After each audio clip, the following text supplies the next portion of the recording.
Bonsoir.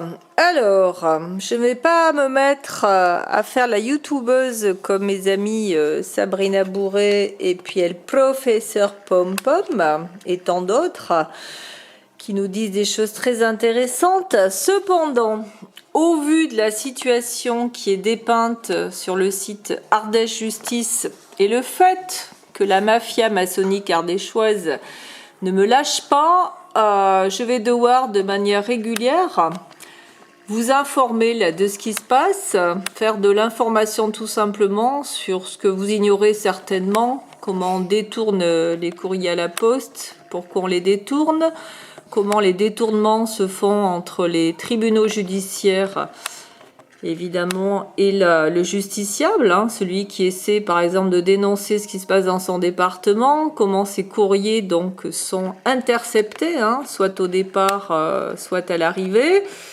Depuis que Maître Dupond-Moretti est garde des Sceaux, et pourtant j'avais beaucoup d'estime pour cet ancien avocat, eh bien les courriers se perdent. Il ne se passe plus que ça dans les tribunaux. Dans tous les tribunaux, on perd les courriers, on perd les requêtes, on perd les plaintes. Il faut aussi se dire que le confinement doit servir certainement à ça, aux gens donc qui sont dans le pouvoir et qui organisent le pouvoir. Voilà.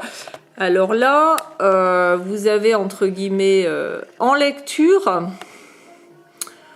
une notification à partie civile. Partie civile, c'est Chantal Arnaud qui dénonce le crime organisé à son encontre qui a démarré dans les années, on dira 2003, à l'occasion d'un divorce, mais à l'époque, elle n'avait pas totalement identifié. 17 ans après, elle sait qui sont les criminels dans son département qui font partie du Grand Orient de France, domicilié 12 chemin du Gaz, à Pont-d'Aubenas.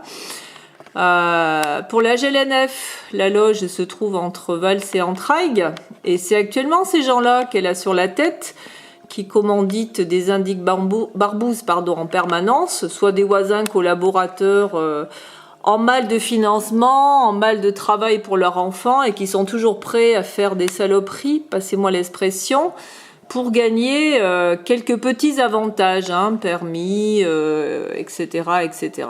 Quand je dis permis de construire, évidemment, dans des zones à fort enjeu urbanistique, comme c'est le cas de mon village du Sel. Alors, on va commenter. Je vais donc évoquer un terme que parfois vous ne connaissez pas, mais qui commence à apparaître dans les réseaux et sur Internet. C'est le harcèlement criminel en réseau. Alors, comment ça se passe? Je vais vous donner des définitions et puis on va revenir sur les situations concrètes que je gère surtout, on dira, depuis 2018, et je vais commenter donc ce qui est inscrit, à savoir que les noms que vous pouvez voir apparaître, c'est ceux qui ont eu des comptes à rendre et qui auront des comptes à rendre là, on dira dans les années à venir ou dans les mois à venir.